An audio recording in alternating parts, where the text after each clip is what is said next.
What is the difference between accepting myself and loving myself?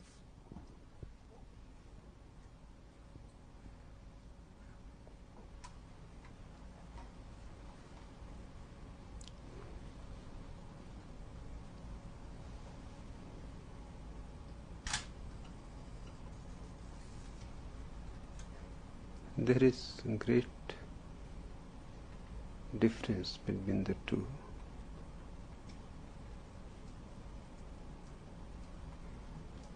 Accepting myself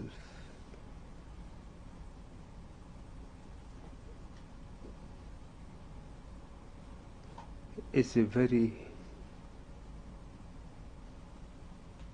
lower state of consciousness.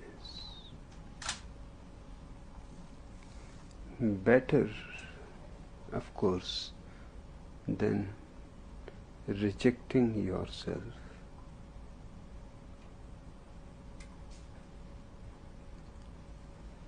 It is a medicine. The disease is rejection.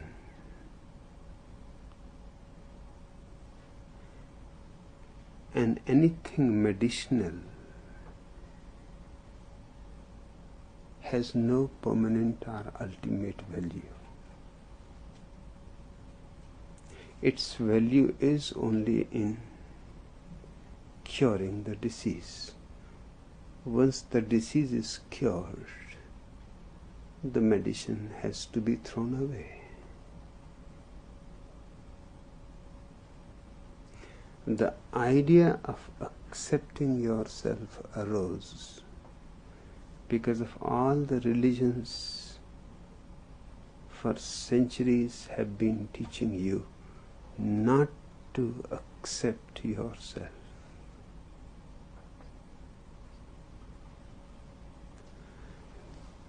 They have created a certain conditioning in the mind which condemns you.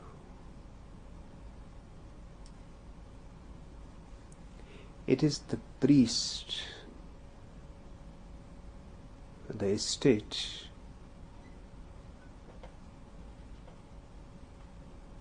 which have managed by continuous repetition that few things are ugly in you. You have to hide them, repress them.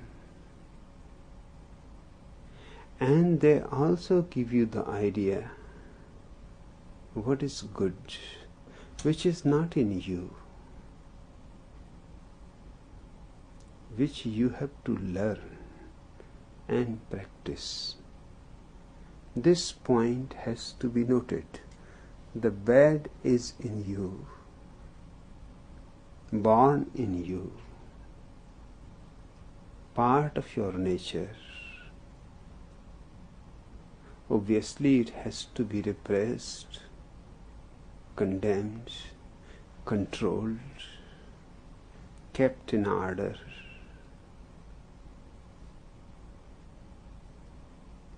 The best is to destroy it completely.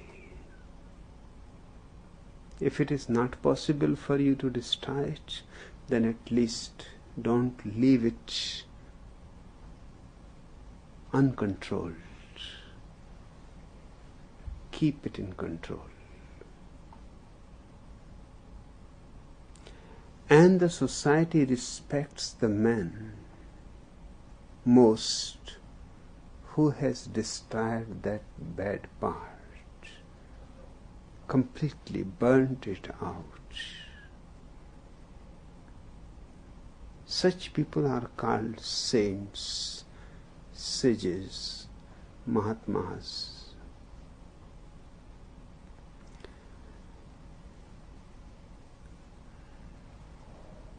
Lower than them are those people who have not been able to destroy it completely, but have been successful in controlling the bad parts. It is within boundaries. They have created a cage for it. It can go on roaming inside in it, roaring inside in it. It is troublesome to them, but it brings tremendous respectability outside in the world. These are the respectable citizens.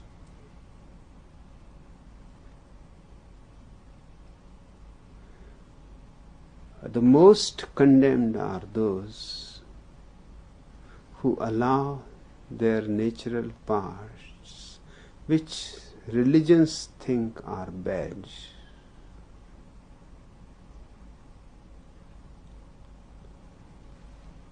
freedom. They go with them. These peoples are condemned as criminals by the law. And if they are not caught by law, then religions have provided that God is all observing, 24 hours, never sleeps for a single moment, never takes his eyes off you, as if you are the only person in this whole infinite universe, and goes on in detail noting what you are doing. Not only that, but what you are thinking, dreaming, fantasizing, and all that has to be one day, the day of judgment.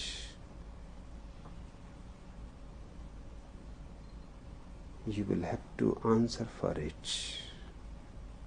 So those who are caught by the law will punish, and those who are somehow not caught by law, and of course law cannot catch you if you are thinking a bad thought, fantasizing something. Even if you are fantasizing a murder, it is not illegal, it is not a crime. The law cannot punish you. The law can punish you only when your thought becomes an action. But religions were not satisfied only with that. They want to punish your thoughts too.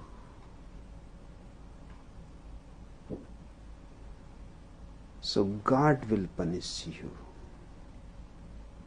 And they have created their hell for those who allow their unacceptable parts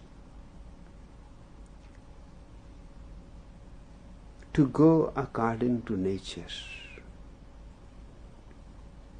In short, the natural being in you is not acceptable to religions in its totality. Many fragments of it are absolutely condemned.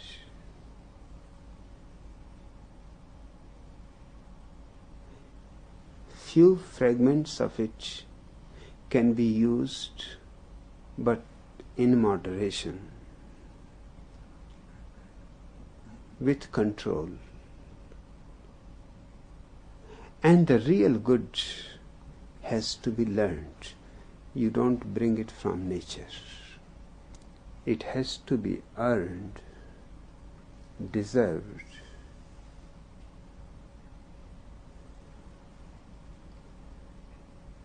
Now, if for millions of years this kind of conditioning goes on and on, naturally,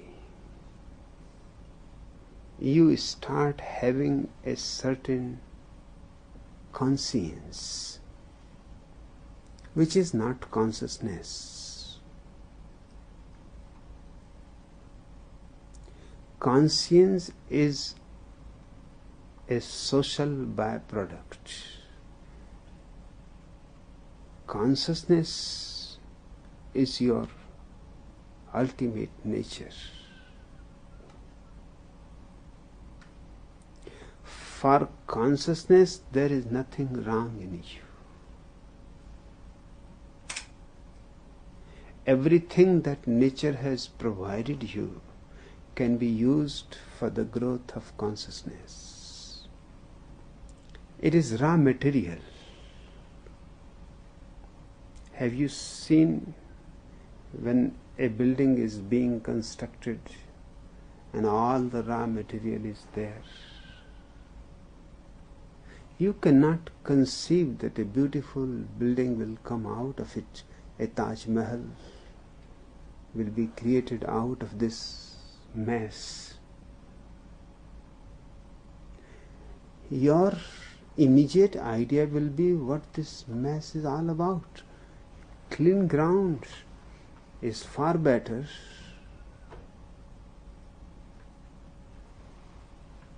But you don't know that all that is cluttering the ground can become part of an immensely beautiful building. Just it needs the right architect, the right builders. There is a Sufi school whose name is simply the Builders. And they have chosen the name the Builders because of this fact that man comes by nature as raw material. Nature gives you everything that you need to become a god. But it gives you freedom. It does not impose it on you. Because if you are made a god, manufactured a god, your godliness will be worth less. Then you are assembled in a factory.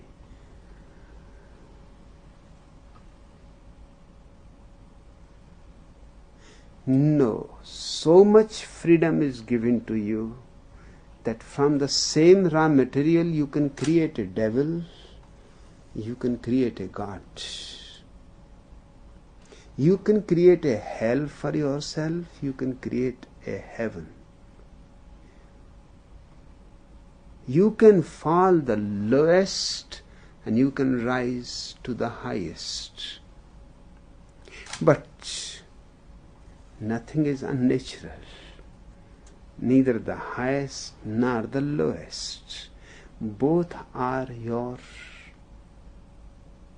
possibilities, and you are free to choose. But religions have been telling an absolute lie. They have been telling that you are born in sin, that your nature is basically leading you towards more and more sin. You have to fight with nature. So everything natural becomes in some way evil. And everything that you can do against nature becomes good. That is their definition. Just look at all the religions and their definitions of good and bad. They may differ about certain things, whether it is good or not. But as far as their fundamentals are concerned, there is no difference. This is the basic fundamental, that all that has a natural pull in you is sick. You have to get out of the grip of nature. Nature is evil, and you have to become something supernatural. Then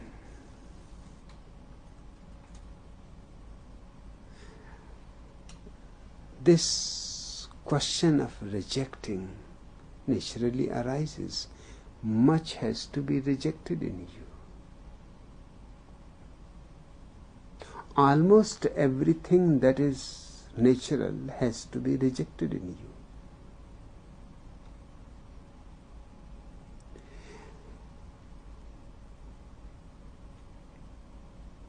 It means, in other words, life has to be denied. Love has to be destroyed. Laughter has to be crippled.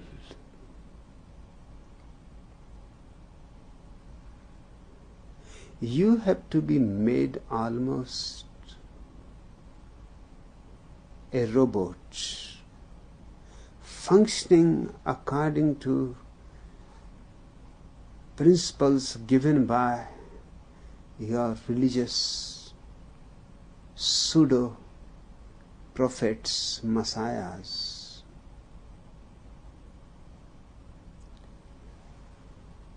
For example, Jesus says, love your enemies. He himself cannot love. Neither his God can do that. It is such a simple thing. If God loves his enemies, then the sinners should be sent to paradise, not to hell. Then the whole bogus theology falls with a single hit. Nothing much is needed.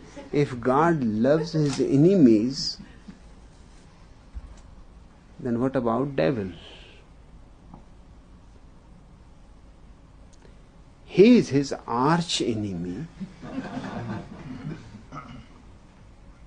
He should make him in a boyfriend, girlfriend, anything, but he should love.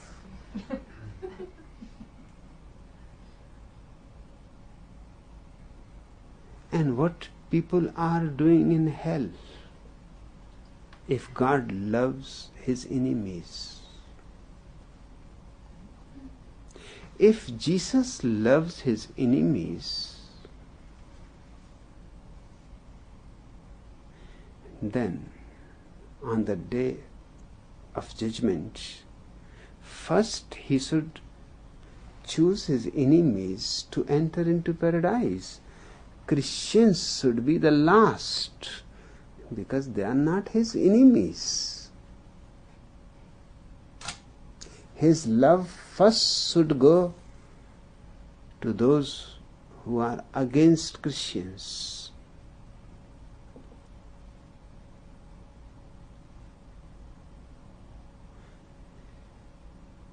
But that is not the case. He promises his disciples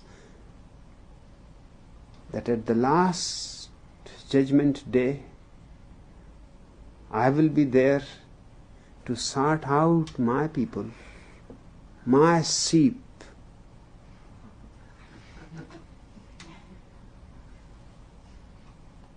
And it is significant that he called them sheep. Whether he was a shepherd or not is questionable. But those people were certainly sheep. And they still are. In fact, except sheep, who needs the shepherd? Not man.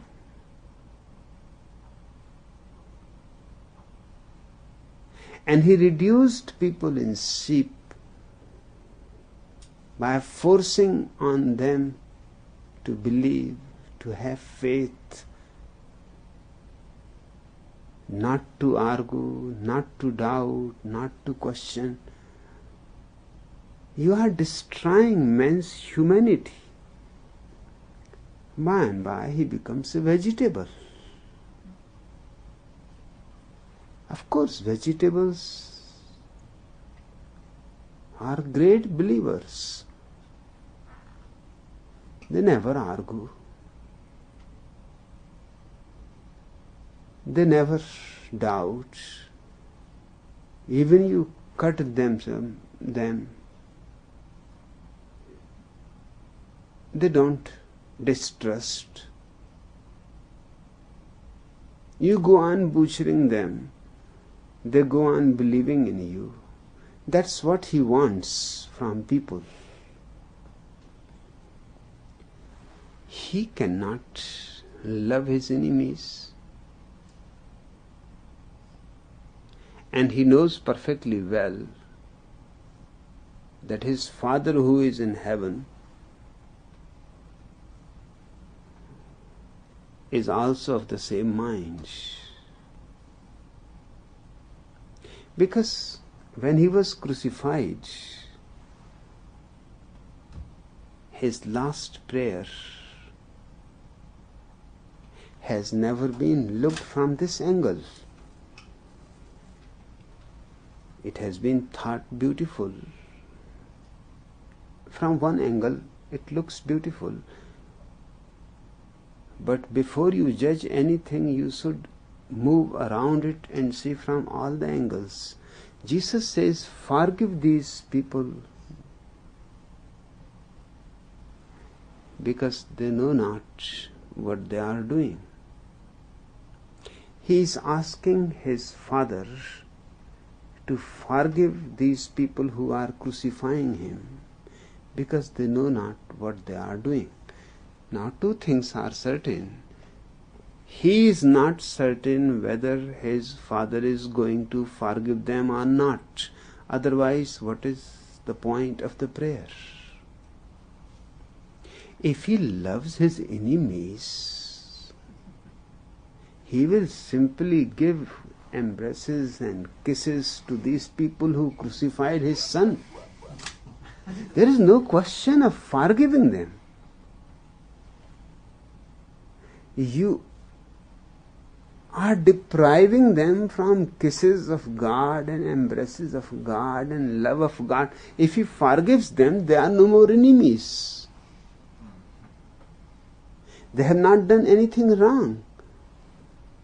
The question of loving them does not arise. And Jesus praying certainly shows that he is not certain that God is going to forgive them. He is suspicious. Otherwise, prayer is irrelevant, absurd. Secondly, even though praying for them that they should be forgiven, he goes on being arrogant, for which he is being crucified. He is not leaving that point at all. In the end, he joins his insistence. Forgive them. Why? because they know not what they are doing. They are ignorant. And he knows.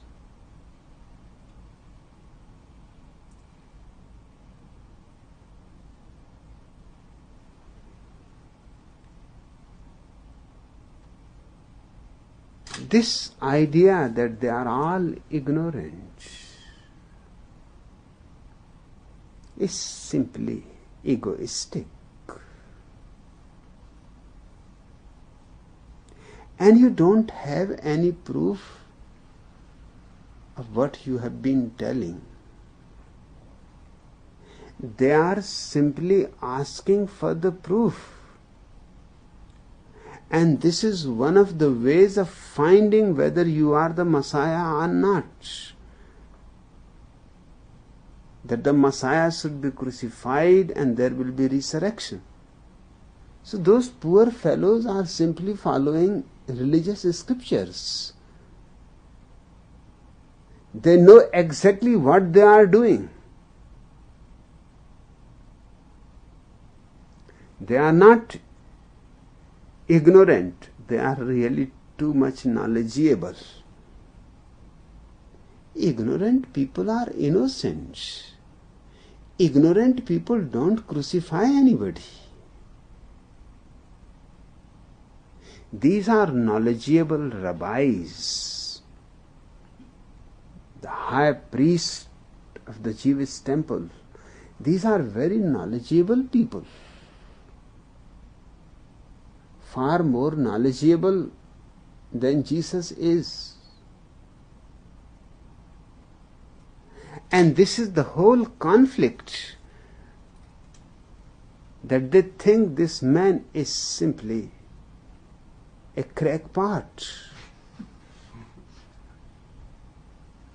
with no arguments, with no logic, with no rationality, with no support of the scriptures. And he goes on proclaiming that he is the only begotten Son of God.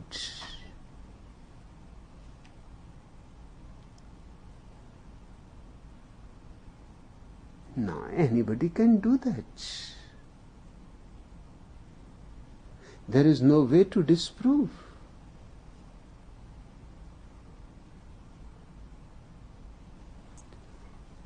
I have heard a story.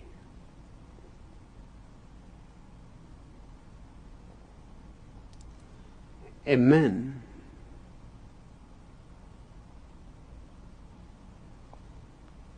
very ugly, dirty, poor, uneducated,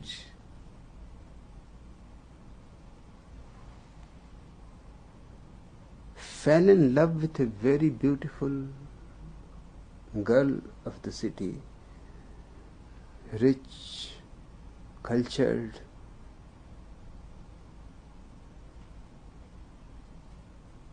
and he was in difficulty how to get this girl. Even to meet her was difficult. The story belongs to India. It can happen only in India. One Gandhian, a follower of Mahatma Gandhi, suggested a simple method. Do what Gandhi did. He said, what I am supposed to do? He said, you simply go with your bed, spread the bed before the palace of that rich man, and go on a fast. And say, unless you are married to the girl, you are not going to break your fast. Fast unto death. And I will collect people. You don't be worried. The idea was appealing. And soon the man was lying there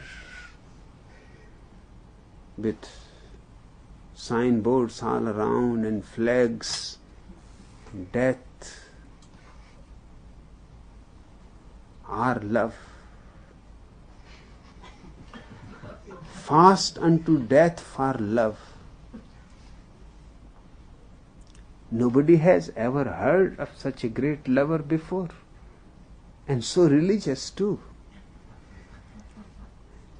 Not threatening anybody, simply killing himself. Now you cannot take action against such a person, and particularly in India. All the Gandhians were in support because, of course, it is a non-violent method. The police cannot interfere. The government cannot interfere. The father was in trouble that this is something strange.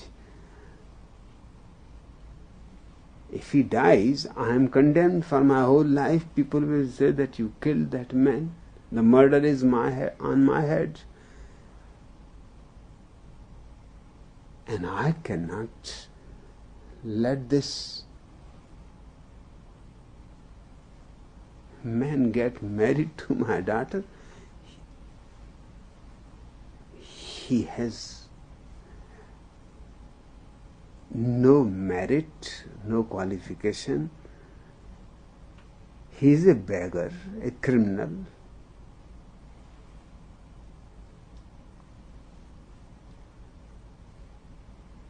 Two, 3 days passed and it was all in all newspapers and big photos of the man that he is dying for love,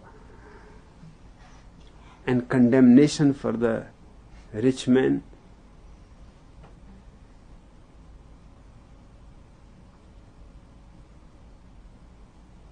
Finally, the old man went to an old Gandhian that, you suggest me something,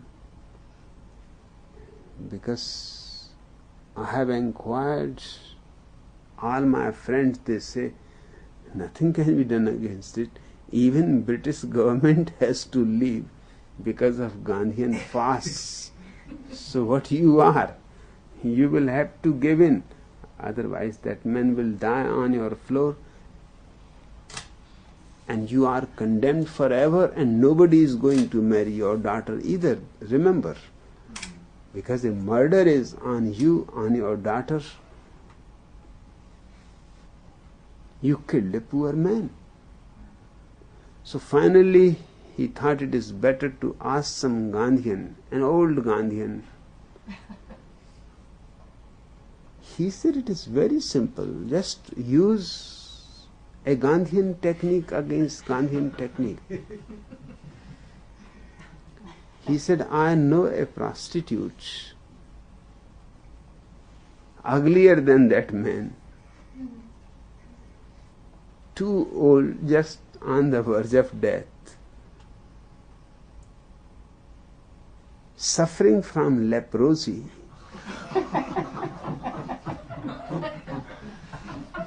Just for a little money she will be ready. The rich man could not understand that. What do you mean? What that prostitute will do? He said she will do everything. We have to give some money to her, and tonight she also comes with her bed, lies down by the side of the man and says that I will die if you don't marry me. And by the morning the man will be gone. You don't be worried. Just seeing that woman is enough. He will never come back to your house. And that's what happened. The man did not even wait for the morning. The moment he saw the woman coming, he asked, what is the matter? What are you doing here? She said, I am going to marry you, otherwise I am going to do a fast unto death. Here, just by your side. Either marry me or I will die. The man looked here and there that it is silent, and in the middle of the night there is nobody. He rolled up his bed and not only escaped from that place, escaped from the town for a few days, because who knows, that woman may find him and catch hold of him And he himself has started the Gandhian game. Now he is caught into it.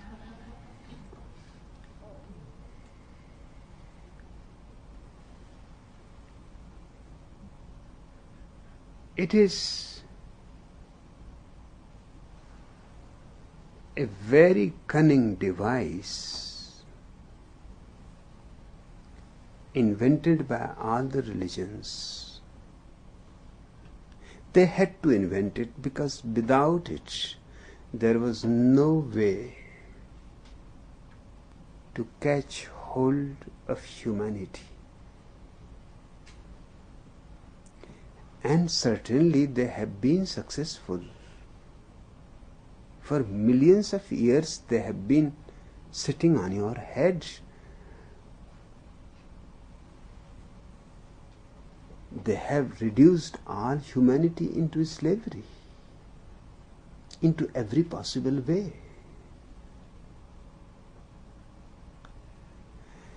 What they have done, what is natural to you,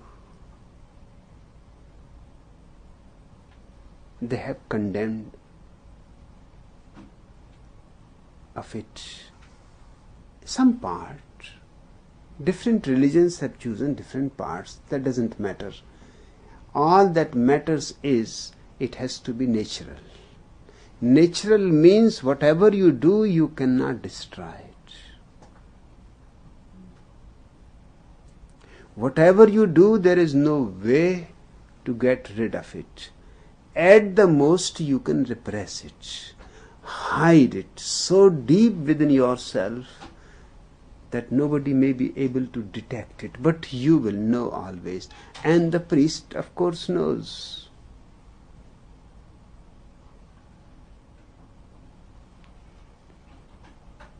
And the priest has ways of finding. First, it is absolutely there. There is no question about it, because it is against nature to drop it.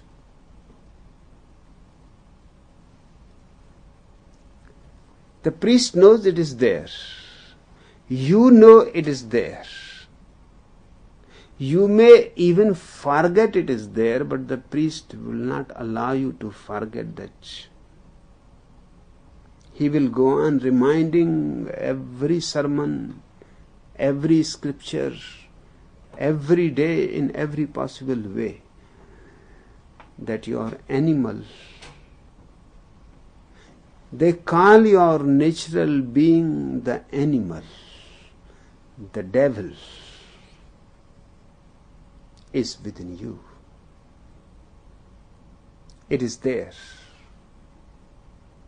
And more sophisticated religions even make you confess it. For example, Catholics. You have to go to confess to the priest that what sin you have committed, what sin you have been thinking to commit, what are your fantasies, what are your dreams.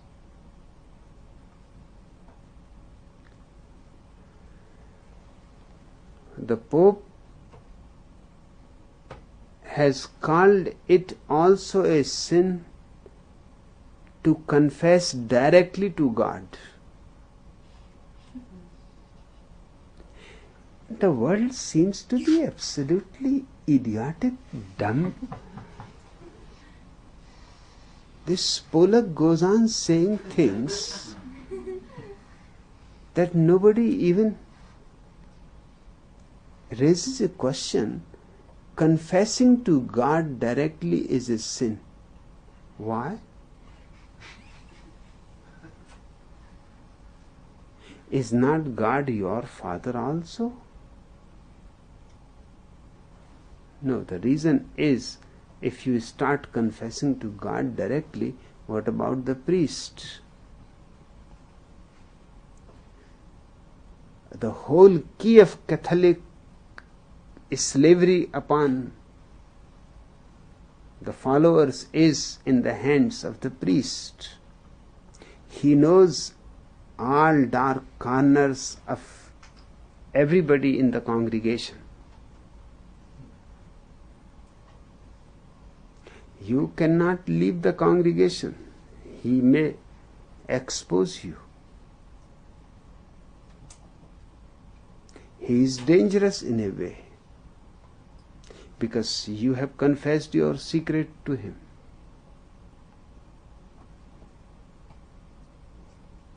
And you have confessed those things which you have been hiding from everybody else. Your whole respectability,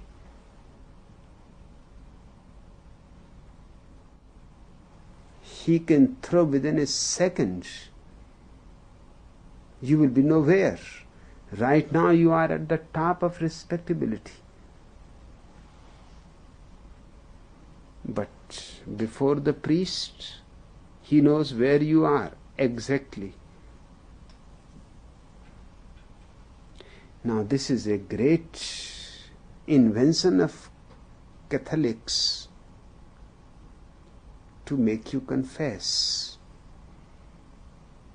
But it makes no difference. All other religions without confession know you.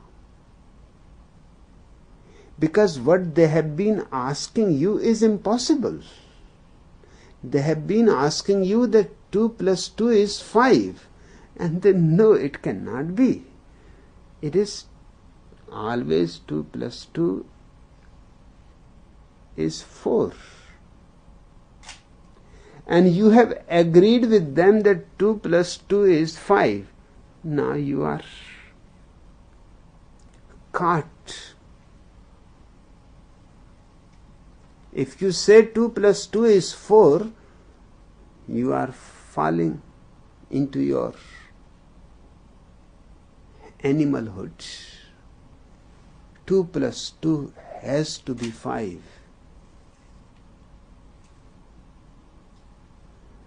And you know that that is wrong. But the wrong is respected. The right is not right. The natural is not acceptable.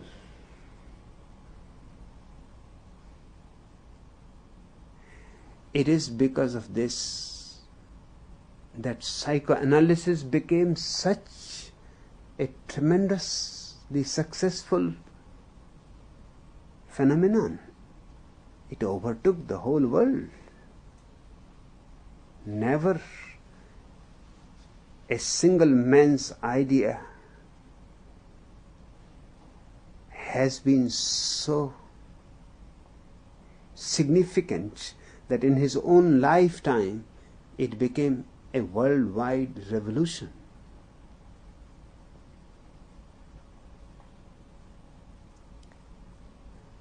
What was his secret? There was no secret. Simply seeing what Christians, Jews, and other religions have been doing to people. They have all suppressed their sexuality. On that point they all agree.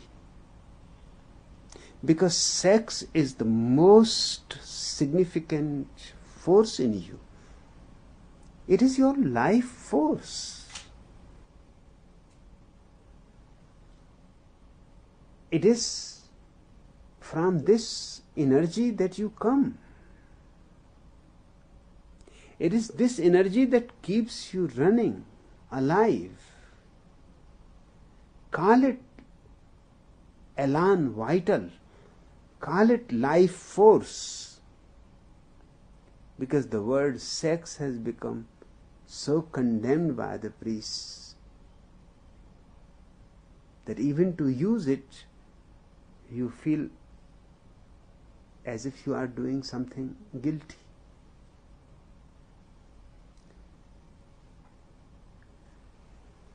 Use life force and you can see the difference.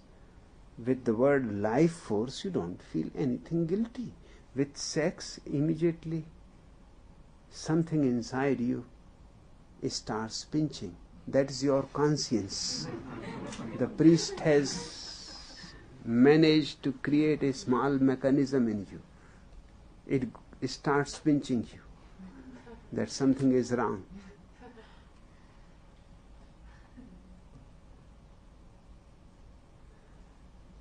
Sigmund Freud is a byproduct of the religions. If there had been none of these religions, there was no possibility of any psychoanalysis, because what was there to analyze? First, one needs a repressed system. Then a Sigmund Freud is needed, an Adler is needed, a Jung is needed, and they will go on coming till religions go on suppressing more and more sophisticated methods of psychoanalysis and treatment will be coming. It is a growing profession.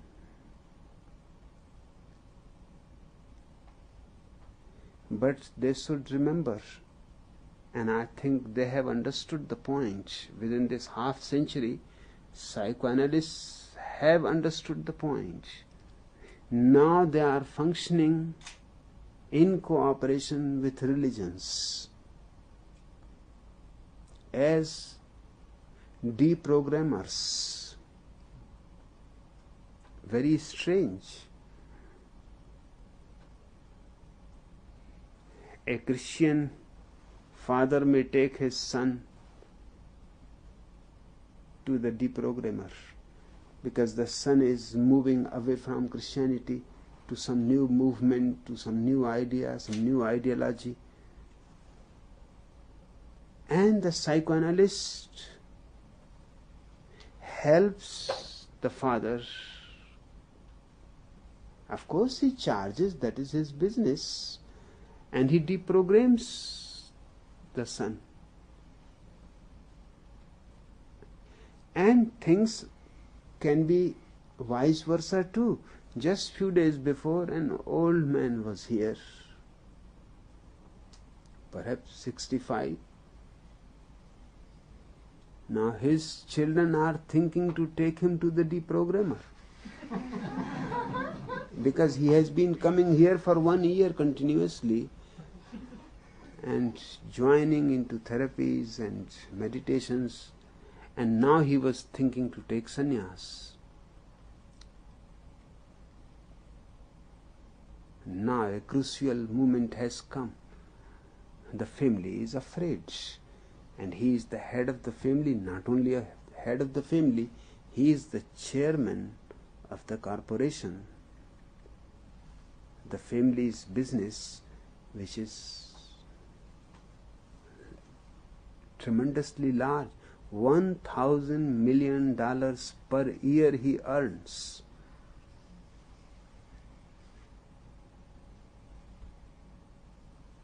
Of course, millions of dollars he gives into charity to Christians. The religion is involved. They are afraid if he becomes a sannyasin, those millions will not go to Christianity. The children are afraid because it is all their inheritance, but it is in his power.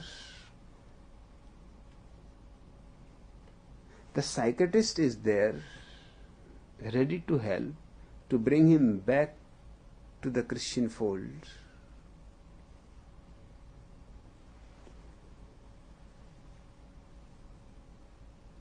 Psychiatrists have understood this perfectly well, that their whole religion,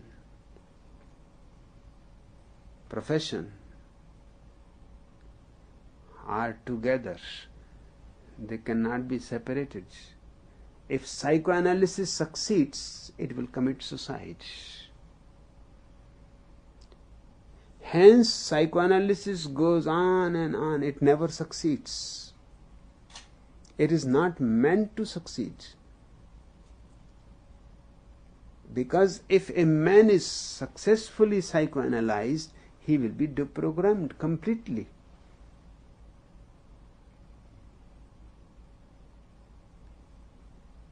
Then there is nothing to be done with him. He is completely free. He will do things. No, he need not anybody else to guide him, to show him the way, to lead him to God. In his utter freedom, he will know that he is part of this eternal existence and there is nobody to lead him. His nature is enough. His intuition is enough. And now he is clean enough to have the intuition function. No, psychoanalysis will not ever be complete. And in the beginning, its approach had appeared as if it is against religion. It is not. They are conspirators in the same game.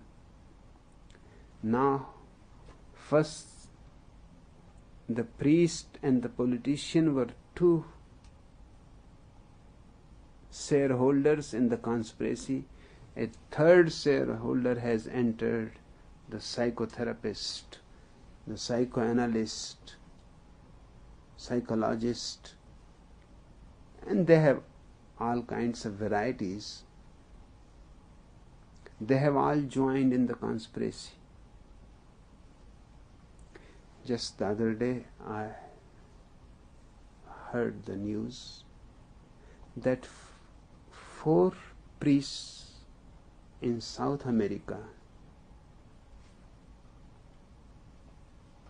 where one small country has gone into the hands of the leftist revolutionaries. 4 priests have been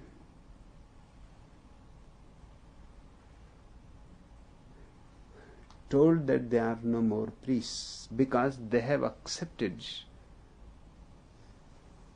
government posts. One is an education minister. 3 others are also on higher posts. Now the Pope cannot tolerate this in a leftist government. America has been trying to sabotage that government. You can see how conspirators, without even meeting each other, go on functioning in synchronicity. America is trying to sabotage the country. Pope is trying to sabotage from his side. Those 4 priests, what wrong they have committed? I don't think there is any problem.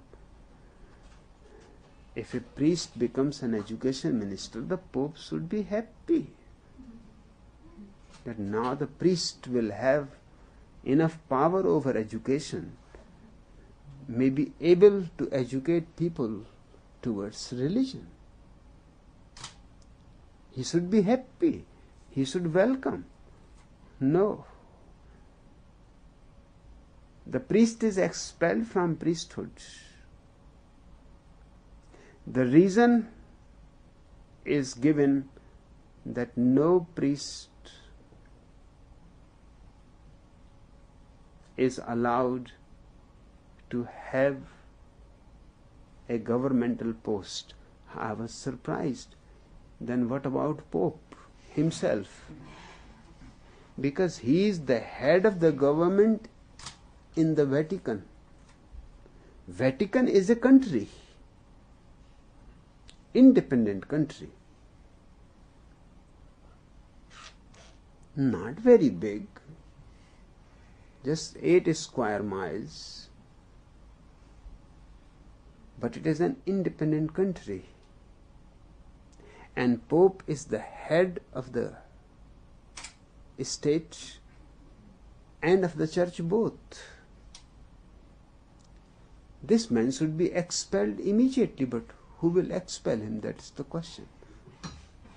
Only I can expel, but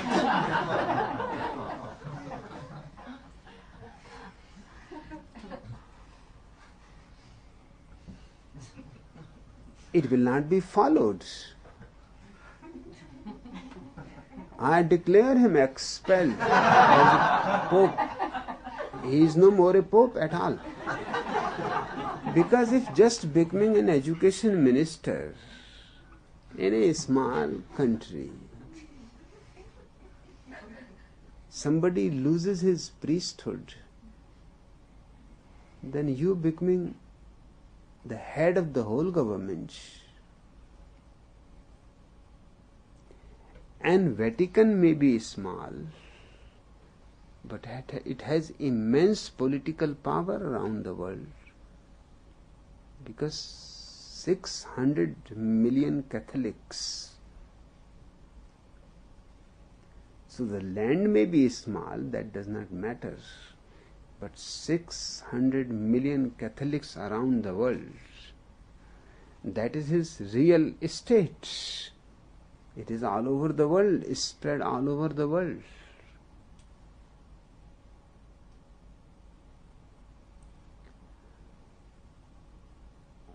But I wonder whether he himself thought about it, what he is doing. It can backfire. But it won't backfire. Because nobody who has power is going to say anything against it. They will be all happy. This way priests are thrown. Pope has shown his attitude that he is against the leftist government, that Catholics should get out of this movement, that they should be against the government, not for the government. He has shown that I am for America without saying anything.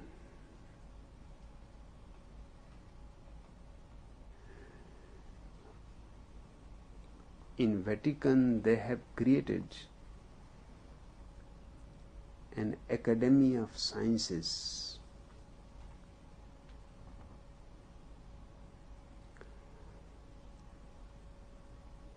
The purpose is not science, but they will exploit it. Already 26 Nobel Prize winners are members of the Academy. It has already become respectable who is going to be welcomed in the Academy. 60 other scientists around the world have joined the Academy. 4 times it will be meeting in the year, discussing scientific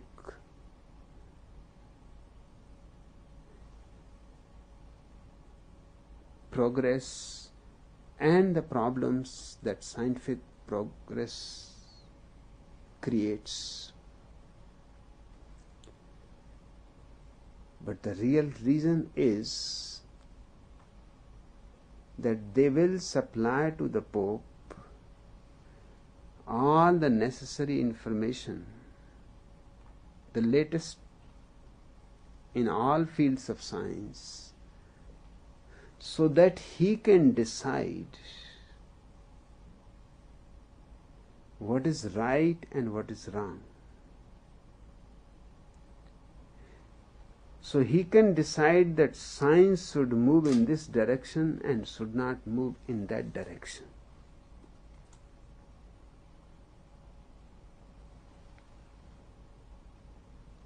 Particularly his interest is about genetic engineering.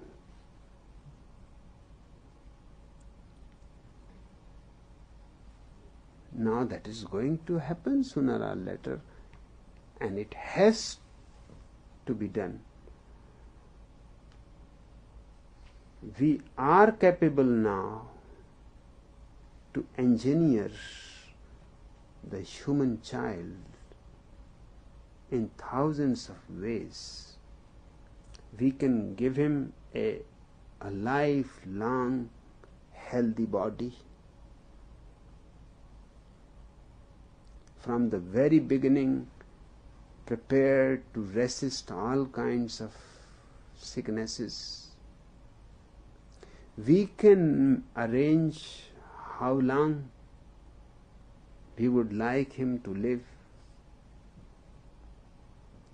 how long we would like him to be young. He can be young to the very last breath. There is no need for old age. Old age simply can be wiped out, just as sickness can be wiped out. Man grows up to youth and then he can remain young for 100 years, 200 years. 300 years is very easily possible. Right now it can be done. But it is not being done because nobody is interested in life. All governments are interested in death. All governments are putting their 75% budget. Even the poor countries are in the same competition. 75% budget of their country. People are dying. They don't have to eat. And they are creating nuclear bombs and atomic bombs. Nobody is interested in life. Otherwise, all facts and all researches are available that man at least can live 300 years. In fact, scientists say that we don't see any reason why man should have to die. Because if he can manage for 70 years an automatic renewal system, all that is needed is that his genes should be reprogrammed. That is genetic engineering. If your father lived up to 70, your grandfather lived up to 70, you can be quite certain that you cannot be living more than that. Maybe a year or two more, because you have better medical facilities, but not much more. Because they have given you genes which have a program.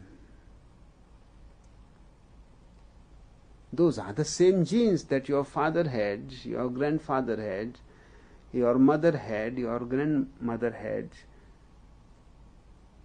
The combination of all those people's genes, at the most, you can take out the average, and that will be near about your life span. But the genes can be reprogrammed. It is only a question of putting the right idea in their minds. Those genes have a certain small mind, and that mind carries 70 years age. If you can just put 1 zero more, it becomes 700. And those poor genes will not be in any way objecting for adding 1 zero more. It is no problem for them, not a burden. And genetic engineering is now capable. In animals it has succeeded. So there is no reason, because the process is the same whether animals or men. Now Pope is worried about that. And that is one of the reasons in creating the academy, that genetic engineering should be prohibited or decided by the Pope whether it is moral or immoral. And certainly I can say that he will decide it is immoral, because God gives you 70 years. It is a God-given thing, and you try to improve upon God and make men 700 years old. Certainly it will have implications, tremendous implications, because a man who is going to live 700 years will remain young at least up to 500 years. That will be equivalent to 50. Up to 500 years he will remain interested in women.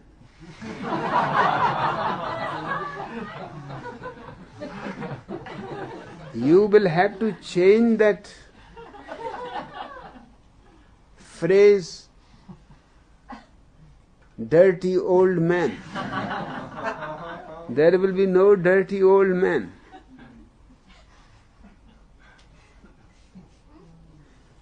Up to 500 years he will be interested in women, the women will be interested in man, and they will be capable of making love. Of course, Pope is worried. That's what they have been trying to cut as much as possible. And these fools, genetic engineers, they are trying to prolong it. Just 70 years is enough for eternal hell, 500 years of youth. They will have to create new hells for you. The old hell will not hold that much population, such great old sinners coming. That old ones will look childish. Just get out from here.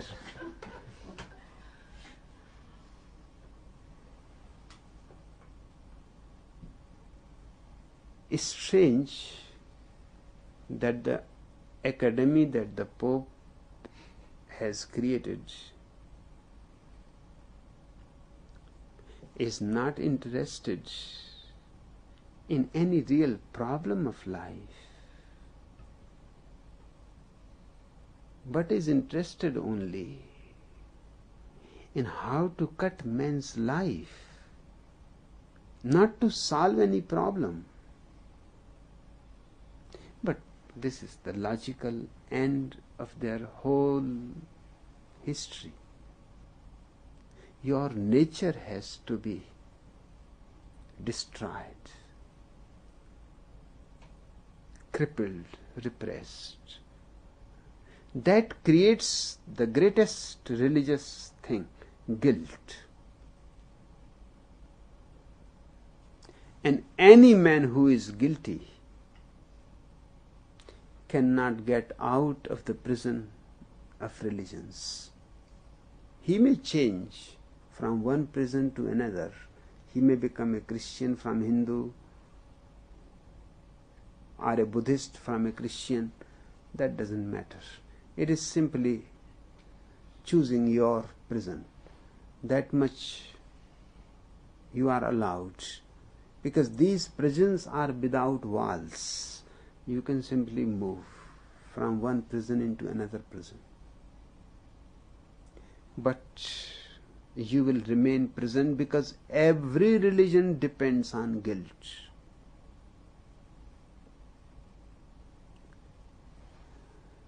That's why I say my religion is the first authentic religion. It has no idea of guilt at all. I don't want you to feel guilty about anything, because nature has given you out of its bounty. It is a gift to be received with joy, whatever it is. And a gift has not to be thrown, repressed, enjoyed. So the first thing is accepting yourself. That is not very great, but seeing the situation in which humanity is, still it is a great revolution. Accepting yourself. But I don't like the word accept, because that means somehow what to do. This is the way I am.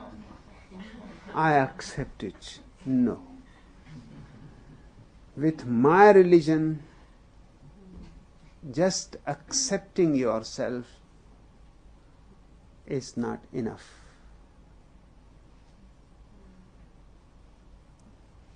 Loving yourself,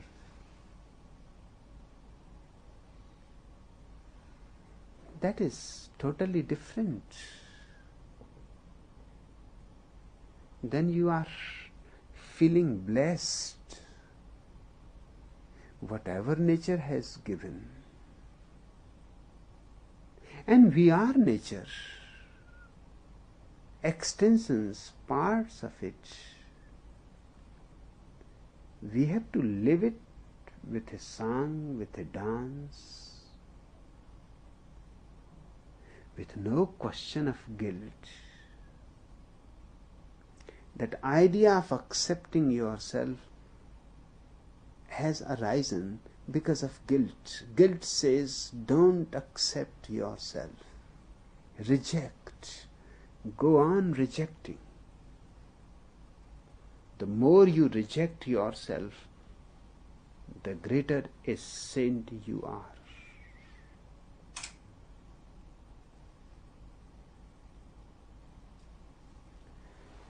If you look in the history of religions, you will find how many kinds of perversions have arisen out of this rejecting. In Soviet Russia, before the revolution,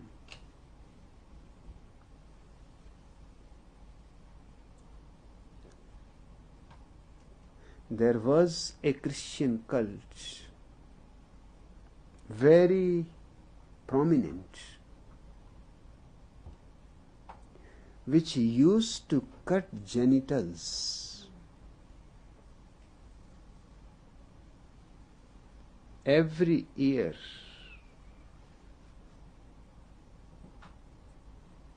Christmas time. Of course, that is the holiest time. These people will gather in great crowds around the churches, and they will cut their genitals and pile up their genitals. Now, women were at a loss, but not for long. Soon they discovered they can cut their breasts, and they started cutting their breasts. It was such a bloody, idiotic affair. But these people were respected.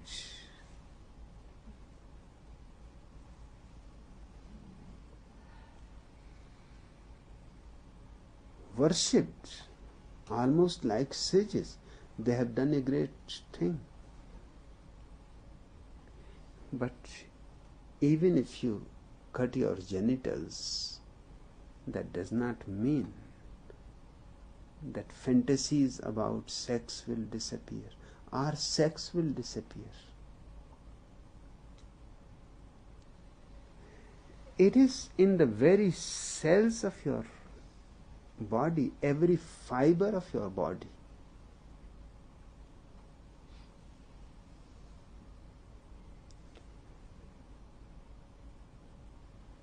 But educated people,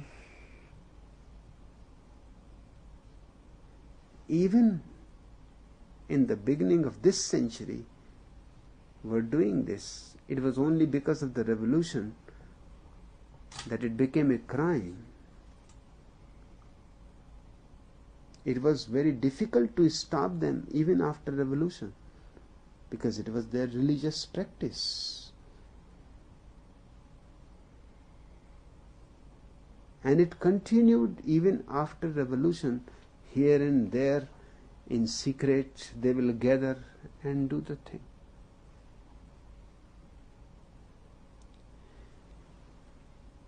More or less, all the religions have been doing it in different ways.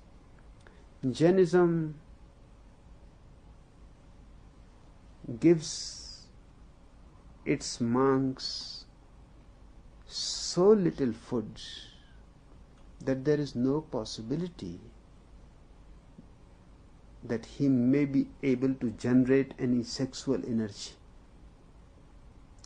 Just the food is enough for him so that he can breathe.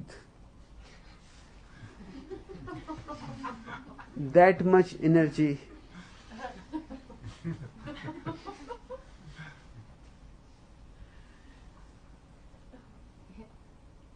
Jaina monks are just skeletons. But the surprising thing is, the sexual fantasy does not leave.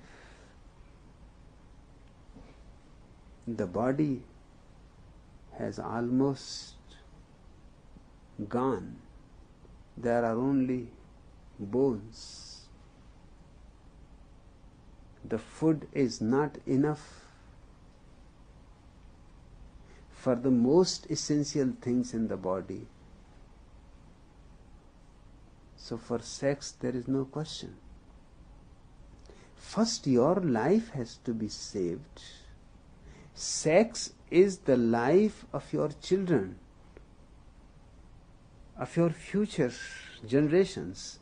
But first your life has to be saved. So when food goes into you, it has priorities. First, it has to save your brain. Otherwise, even if you are alive, you will not be of any use. You will be worse than dead. So first priority is for the brain. But you will see the Jaina monks, their brains start disappearing. You can see from their face no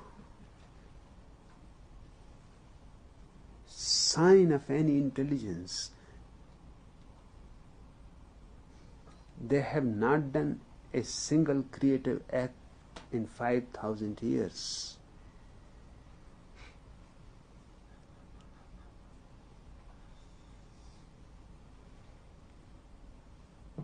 So many people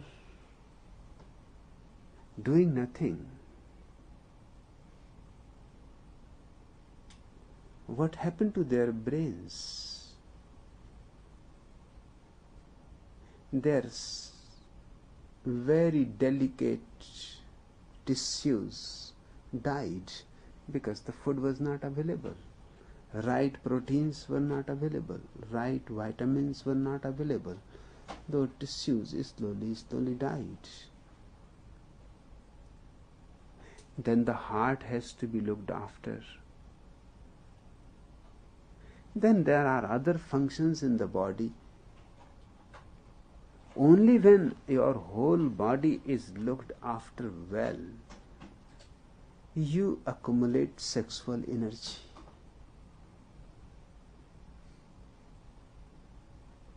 Because sexual energy is not in any way concerned with your life, it is concerned with lives to come. It is future generations. It can wait. But if you die, then there is no question of waiting. First you have to be preserved. So Jainism has cut the food of the Jaina monk in such a way that he has simply destroyed his whole life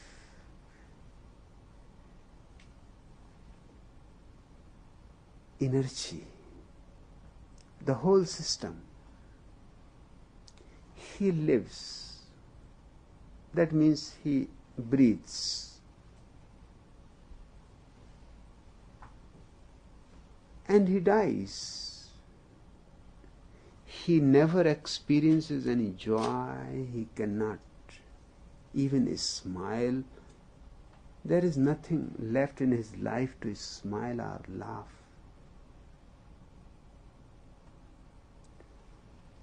All the religions, in subtle ways, for example, Catholics have monasteries where only monks live, no woman can enter. There are nunneries where only nuns live, no man can enter. And when they say no man can enter, or no woman can enter, I inquired that there must be some age limit. For example, a 6-year-old boy, he is a man. Can he enter where the nuns live? Or a 6-year-old girl, can she enter where only monks live? And they said, what are you saying? Scriptures say even a 6-month-old girl, 6-month-old girl cannot enter into the monastery. And for 1,000 years in one monastery ethos, no woman, not even a 6-year-old girl, has entered.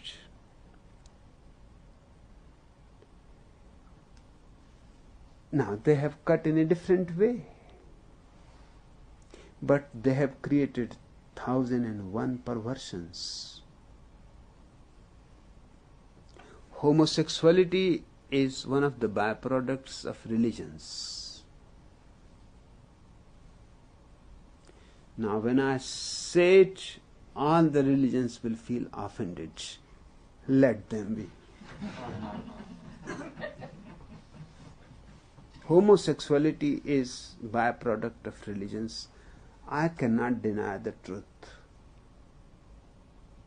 Because you force monks to live separately, nuns to live separately, you encouraged. Wherever only men are living, sooner or later homosexuality is going to happen. In army camps, in religious monasteries, in boys' hostels, in girls' hostels, in nunneries, wherever a single sex is living, it is just an intelligent human mind to find some way to express its sexual energy. It is bound to find a way into homosexuality. And they all condemn homosexuality, and they are the producers of it.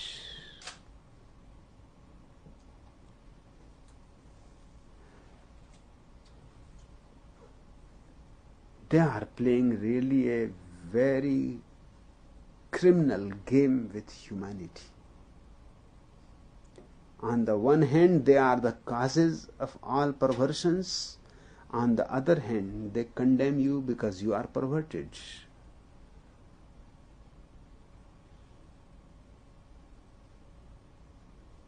My whole effort here is to make you aware that the people who cause perversions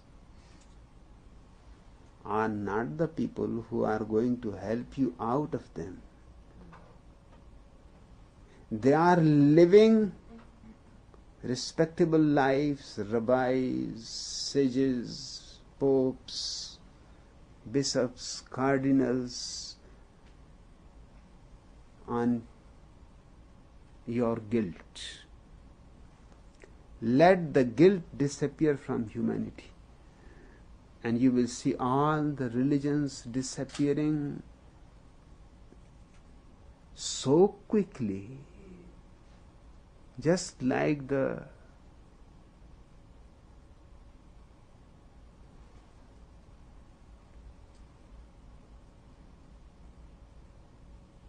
early morning sun.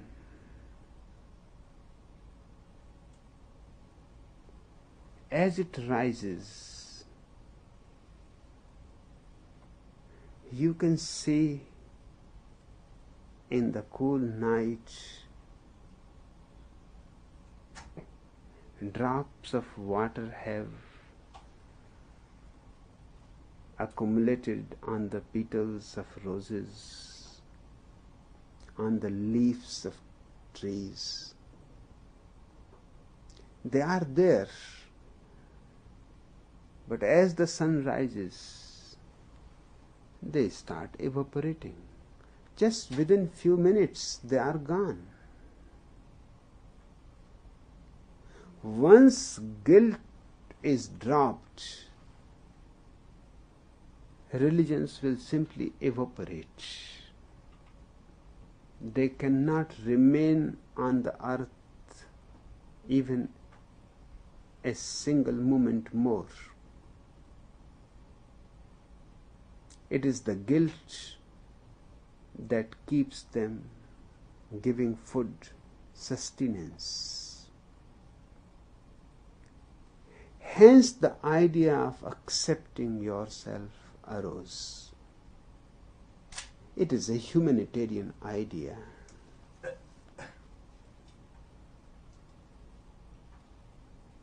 It has come from those people who have been thinking that how man has become miserable unnecessarily.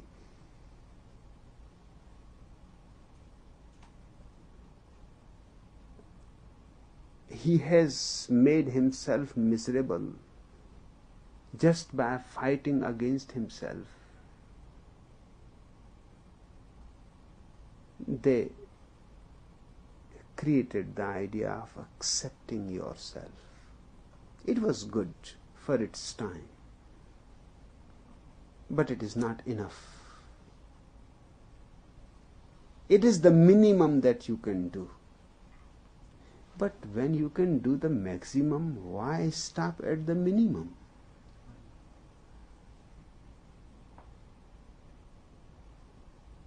When you can dance to abandon,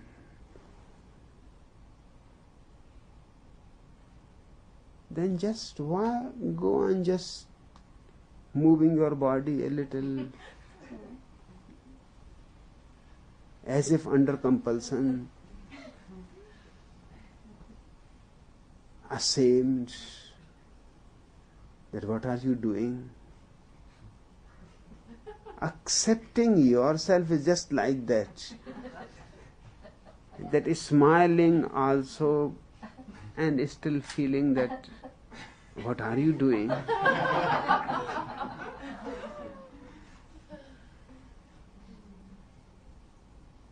Something is negative in accepting yourself. The very word acceptance means there has been rejection before, denial, and now you are trying to cover that denial, that rejection with acceptance.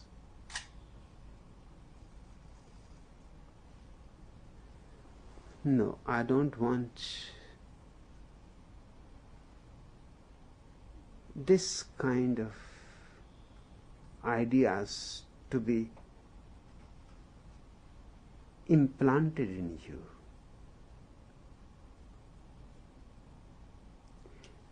My whole vision is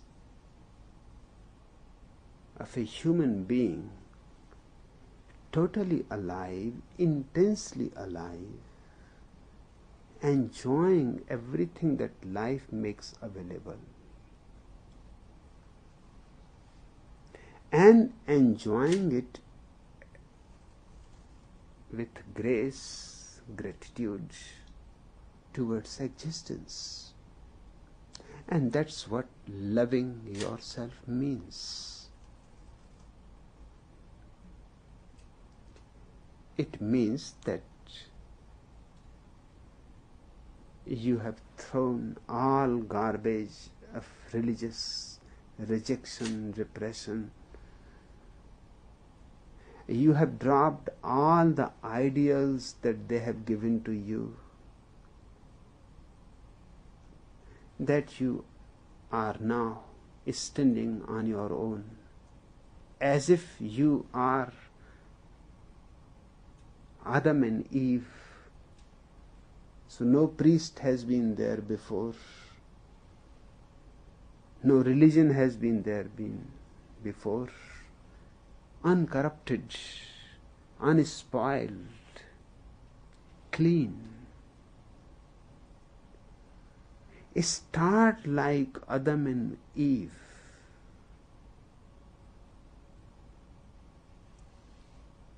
Just think of the idea. Why bother about the past? Forget about it. You are the first man. Start living as if you don't know how to live. Nobody is there to teach you. No guidelines exist.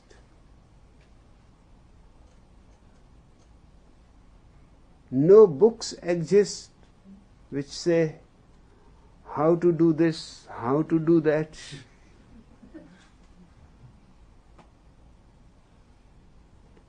You are just left alone on an island. Everything is available.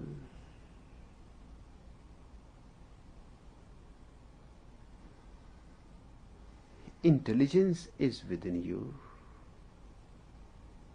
instinct is within you, intellect is within you, intuition is within you. Now start moving. Yes, perhaps you may commit few mistakes. There is no wrong in it. That's how one learns. Perhaps few times you may fall. Nothing to be worried about it. You can get up again. And next time you will be walking more carefully, more alert. So you have gained something out of that fall. Out of each mistake, each error, you are constantly gaining something. Errors are valuable. Mistakes are immensely necessary. If you are somehow protected from committing mistakes and errors, you will never grow. You will never learn a thing. You will never mature. So behave as if you are the first here.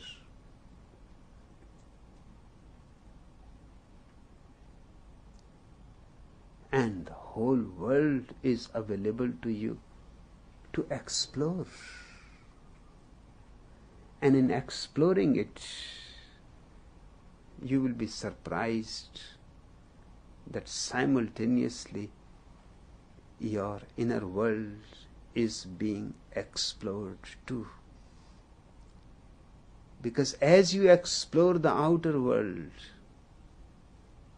your insight becomes deeper, your intelligence becomes sharper, your awareness becomes keener.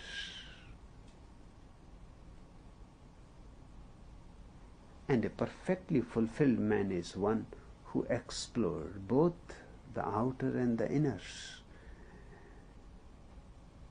And at the moment of death can have a smile on his face that he lived totally, that he is happy that he lived totally, that he burned his life candle from both ends together. When you can burn your candle from both ends together, why be miserly and burn just one side? When you can enjoy double light and two flames together, enjoy it. Because enjoyment is not simply enjoyment. Every joy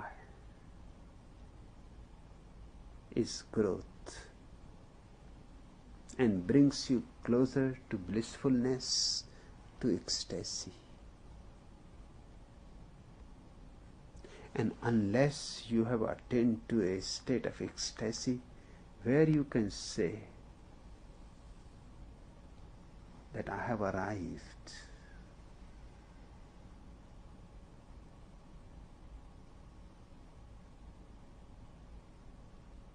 that I am fulfilled, that the purpose of existence in me